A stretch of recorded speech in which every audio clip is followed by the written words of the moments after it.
ഇന്ന് രാവിലെ കുറച്ച് നേരത്തെ എഴുന്നേറ്റ് കേട്ടോ. ബാക്ക് പെയിൻ അങ്ങനെ കാര്യമായിട്ട് തോന്നിയില്ല, റെസ്റ്റ് കൊടുത്തോണ്ടാവാം. എന്തായാലും വാഗമണ്ണ് വിട്ടേക്കാന്ന് വെച്ച്. ഇതിനാണ് ഐസ്ക്രീം ആണോ? ഹായ്. എന്നാ ശിവാനി അന്നേരത്തേക്ക് എനിക്കൊരു ഐസ്ക്രീമിന്റെ പടമൊക്കെ വരച്ചു കൊണ്ട് തന്നു. അച്ഛനൊന്ന് വീഡിയോ എടുത്തേടി. ഞാൻ അന്നേരം പോകാൻ റെഡി ആയിക്കൊണ്ടിരിക്കുകയായിരുന്നു. പിന്നെ ശിവാനിയെ കൊണ്ടൊരു വീഡിയോ എടുപ്പിച്ച് എടുത്താൽ മതി എന്റെ കോസ്റ്റ്യൂം ഒന്ന് കാണാനായിട്ട്. എനിക്ക് മിലിറ്ററി ചേരാൻ ഭയങ്കര ആഗ്രഹമായിരുന്നു, അതെന്തായാലും നടന്നില്ല. അപ്പം ആ കോസ്റ്റ്യൂം ഒക്കെ കിട്ടിയാൽ ഞാൻ ഇങ്ങനെ മേടിച്ചു വെക്കും. ഇന്ത്യൻ ആർമിയോട് ഭയങ്കര ഒരു ആരാധന.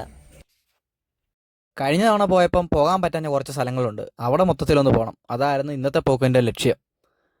അങ്ങനെ നിവ്യയ്ക്കും ശിവാനിക്കും ടാറ്റയൊക്കെ കൊടുത്ത് ഞാൻ പതിയെ ഇറങ്ങി. പിന്നെ ഇടയ്ക്ക് വെച്ചൊരു സ്മാർട്ട് പോയിന്റ് കണ്ടപ്പോഴത്തേക്ക് അവിടെ ഒന്ന് നിർത്തി ഒരു സ്നിക്കേഴ്സ് മേടിക്കാനായിട്ട്. ഇത് ആവശ്യം വരും ഇടയ്ക്ക് വിശക്കുമ്പോഴത്തേക്ക്. പരസ്യം പോലെ തന്നെ കേട്ടോ സംഭവം. ഓഫ് സീസൺ ആയണ്ടാ ഇങ്ങനെയൊക്കെ എടുക്കുന്നത്.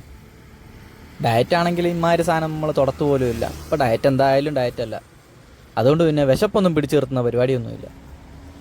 ഇന്ന് അത്യാവശ്യം നല്ല മഴയുണ്ടായിരുന്നു, അതുകൊണ്ട് പാലാകും മുമ്പേ റെയിൻകോട്ട് ഇടേണ്ട വന്ന്.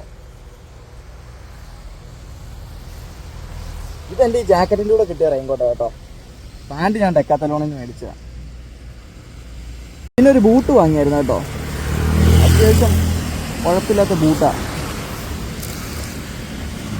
അപ്പോൾ ഇനി ഇവിടെ നേരെ വാഗമണ്ണ്. ഇനി ഇടയ്ക്ക് വീഡിയോ ഇല്ല, നേരെ വാഗമണ്ണ് ചെന്നിട്ട്. ഇടയ്ക്ക് വെച്ചൊരു വെള്ളച്ചാട്ടം കണ്ടപ്പോൾ ചുമ്മാ നിർത്തിയത് കേട്ടോ, കുറച്ച് ഫോട്ടോ എടുക്കാനായിട്ട്. പിന്നെ അതിൽ നിർത്തിയ സ്ഥിതിക്ക് കുറച്ച് വെള്ളവും കുടിച്ച് ഒന്ന് റെസ്റ്റ് കൊടുത്ത് അത് കഴിഞ്ഞ് അവിടെ ഇങ്ങനെ കറങ്ങി നിന്നു എല്ലാവർക്കും ഒന്ന് കണ്ട്. ഇന്ന് ഞാൻ പോയത് ഇൻഫിനിറ്റി പൂള് കാണാനായിട്ടാണ് കേട്ടോ.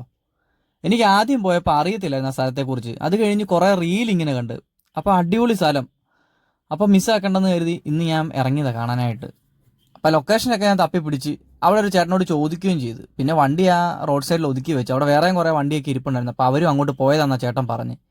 അപ്പോൾ ആ സൈഡിൽ ഒരു ജുവലറി ഉണ്ട്, ഒരു ബേക്കറി ഉണ്ട്. അതിനിടയിൽ കൂടെ താഴേക്ക് ഒരു ചെറിയ കോൺക്രീറ്റ് വഴിയുണ്ട്.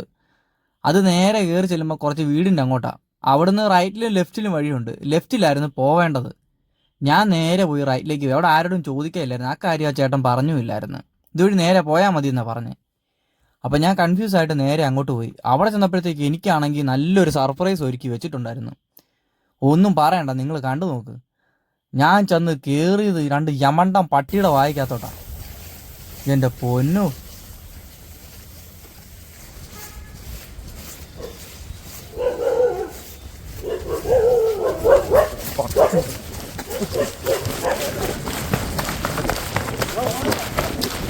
കഷ്ടപ്പെട്ടുണ്ടാക്കിയ മസില. അങ്ങനെ കണ്ട പട്ടിക്കൊന്നും കടിക്കാൻ കൊടുക്കത്തില്ല. ബാക്കി ഭാഗം പാർട്ട് 5 കാണാം കേട്ടോ. പാർട്ട് 5 വെയിറ്റ് ചെയ്യണേ.